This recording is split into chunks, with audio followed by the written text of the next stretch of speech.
Hey everyone, welcome back. We're diving back into this agroecology handbook, and Yeah. I'm really interested to talk about this conclusion. Yeah, me too. Yeah. It's pretty powerful stuff. What really stood out to you? Well, I think the thing that hit me the most was the way they talked about the future of agroecology. Uh-huh. Like they really lay out the challenges, but Yeah. they also don't sugarcoat the potential. Okay, so let's start with those challenges. Right. What do they highlight as the biggest hurdles? I mean, the most obvious one is climate change, right? Yeah. They paint this really vivid picture of like shifting weather patterns, growing seasons all out of whack, Right. and all these environmental stresses that are making it even harder to be a farmer. Yeah. It's got to be incredibly tough to actually be on the front lines dealing with that stuff day in and day out. Totally. And Yeah. and the handbook makes it clear this isn't just about like tweaking a few practices here and there. Right. It's like a whole paradigm shift Mm. in how we think about food production. Absolutely. They're talking about fundamentally changing our approach so we can create systems that are resilient, that can handle these shocks. Okay, so how does agroecology actually help farmers deal with those challenges?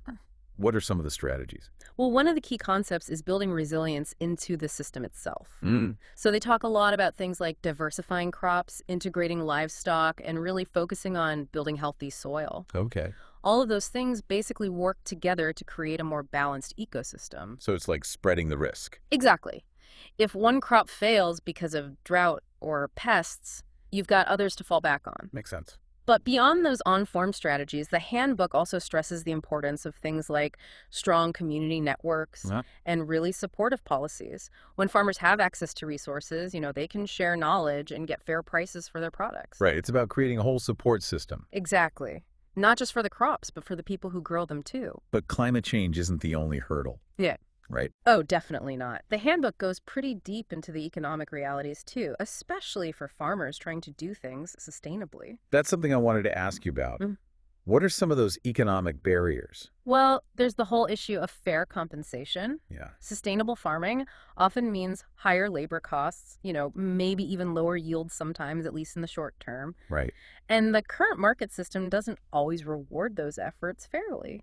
So it's like we're asking farmers to do the right thing for the planet and for all of us, Uh-huh. but we're not necessarily making it economically viable for them. Yeah.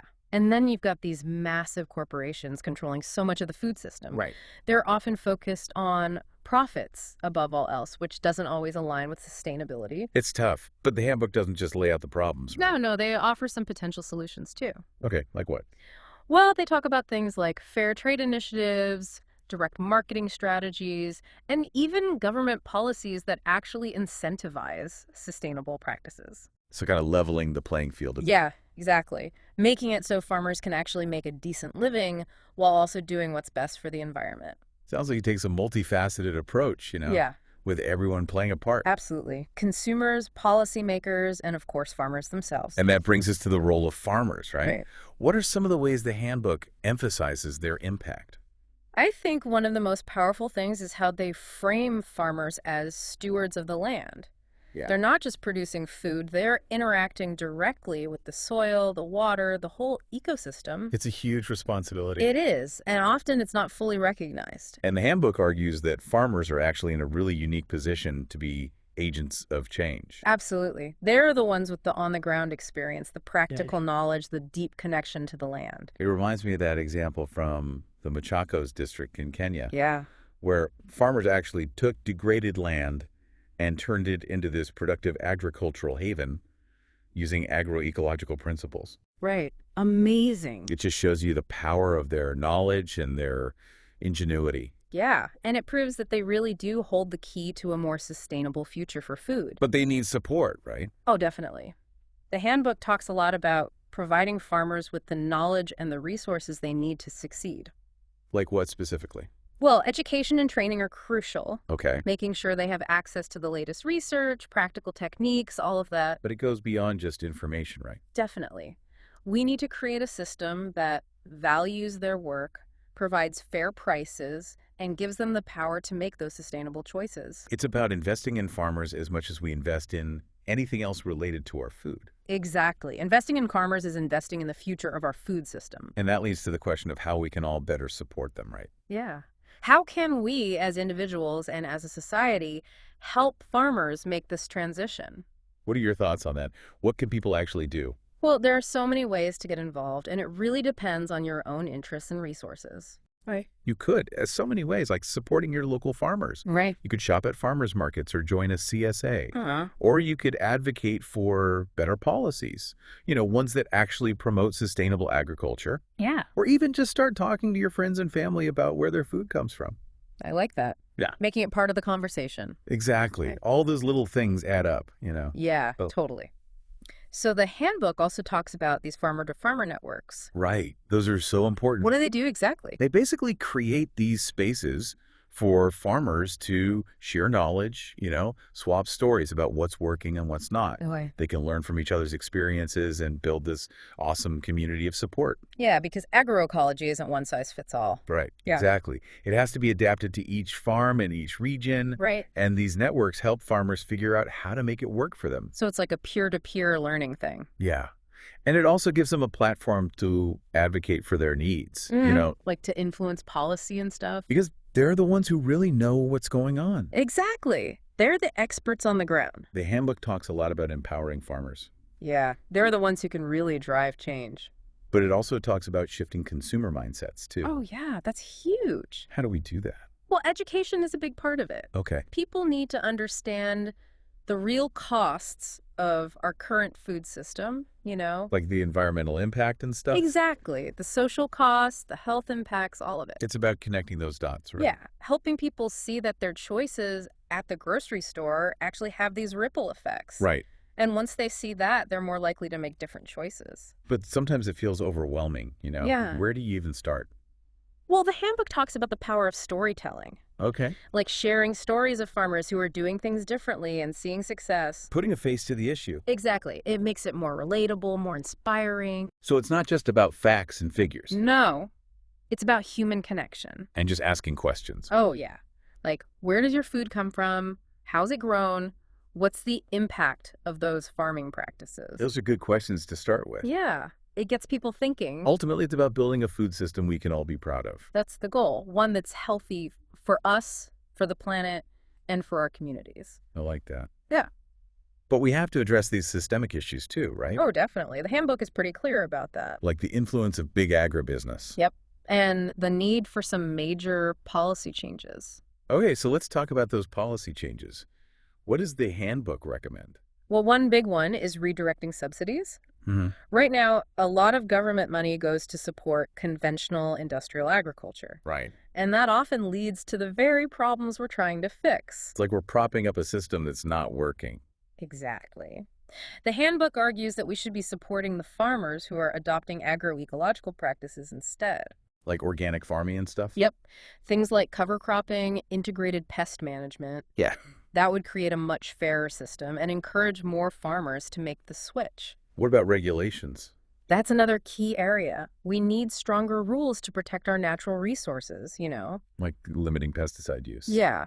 And doing more to prevent soil erosion and water pollution. Protecting those ecosystems that we all depend on. Exactly. We can't have a healthy food system without a healthy planet. And research is important too, right? Oh, absolutely. Yeah. The handbook emphasizes the need to invest more in agroecology research. Okay. We need to be supporting the scientists who are coming up with innovative solutions. And making sure that knowledge gets to the farmers who need it. Definitely. It's all connected, Yeah, totally. But changing policy can feel like a really big lift.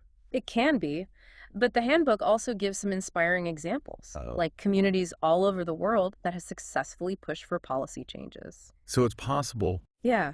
It takes organizing and mobilizing and making your voice heard. Holding our leaders accountable. Exactly. Making sure they prioritize a food system that works for everyone. This conversation has been really eye-opening, Yeah, it's a lot to think about. The challenges are real, but I'm also feeling hopeful. Me too. Hmm.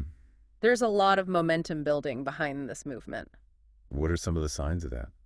Well, for one thing, consumer demand for sustainably produced food is growing. Yeah, I've noticed that too. People are becoming more aware and they're looking for alternatives. And that's creating opportunities for farmers who are doing things the right way. Exactly. And there's more and more research coming out that supports the benefits of agroecology. Like scientifically proving what farmers have known all along. Exactly.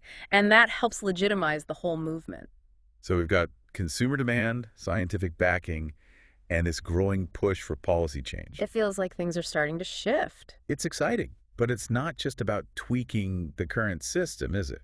No. It's about reimagining our whole relationship with food and with nature. Building a food system that's not just sustainable, but regenerative. Yeah. One that actually heals the planet. So as we wrap up this part of our conversation, what are some key takeaways you want listeners to remember? Well, I think the most important thing is that we all have a role to play. Okay. We can all make choices that support a better food system. Through our everyday actions. Exactly. Whether it's what we buy, how we vote, or just the conversations we have. It's empowering to think about that. And while it's a long road ahead, the handbook reminds us that there's a lot of hope. Yeah, it's inspiring to see what's possible. So as we move into the final part of this deep dive, take a moment to reflect on what's resonated with you. What questions or insights are you taking away? Welcome back to our deep dive. It's time to wrap things up with this agroecology handbook. Yeah, looking ahead at what we can actually do to make a difference. Exactly. We've talked about the challenges, the opportunities, all this big picture stuff. But now let's get practical. What are the concrete steps we can take? Well, the handbook breaks it down really well. It talks about how change can happen at different levels, Okay. from individual actions to like these big systemic shifts. So let's start with the individual. Mhm. What can listeners do in their own lives? I think the most important thing is being a conscious consumer. Yeah. You know, really thinking about where your food comes from, how it was produced, what the impact is on the environment, and the people involved. So like paying attention to labels, choosing local and organic when you can. Exactly. And don't underestimate the power of that. You know, every time you buy from a farmer who's committed to sustainability, you're sending a message to the whole system. Like you're voting with your dollars. Totally. And speaking of voting, we can also advocate for better policies, Yeah. support organizations that are fighting for change, contact your representatives. To make our voices heard. Exactly. It's about creating that cultural shift. And the handbook also talks about the importance of justice in the food system, making sure everyone benefits. That means fair wages for farm workers, supporting small-scale farmers, and making sure everyone has access to healthy, affordable food. Food justice is so important. It really is. And that kind of leads into the policy stuff, you know? Okay, so what policy changes does the handbook recommend? Well, one of the big ones is shifting subsidies. We talked about that before. Yeah. Right now, so much government money goes to conventional agriculture, Right. and that often contributes to the problems we're trying to solve. So instead of propping up that system, We should be supporting the farmers who are doing things right. using agroecological practices. Exactly. Give them the incentives they need. And what about regulations? We definitely need stronger regulations to protect our natural resources, you know? Things like limiting pesticide use, preventing soil erosion. Making sure we're not depleting the resources we all depend on. Exactly. And then there's the need for more research and education in agroecology. We need to be supporting the scientists who are coming up with innovative solutions Right. and making sure that knowledge is accessible to farmers. Training the next generation of sustainable farmers. That's what it's all about. But it's not just up to the scientists and policymakers. We all have a part to play. So it can feel overwhelming. Like, where do we even start? Well, the handbook actually highlights some really inspiring examples Oh, of communities that have successfully pushed for policy changes. so it is possible. It is. It takes organizing, getting people involved. Making sure those in power are listening. Exactly. We have to hold them accountable for creating a food system that actually works. This whole conversation has been so eye-opening. Yeah, it's a lot to process. But I'm leaving with a sense of hope, you know? Yeah, me too. Mm. There's a real movement happening here. It feels like a turning point. And the handbook gives us a clear path forward, you know? Through individual action, collective effort, and systemic change. It's a call to action for all of us. To rethink our relationship with food. To support the farmers who are feeding us. And to build a more sustainable and just world. The future of food is literally in our hands. That's powerful.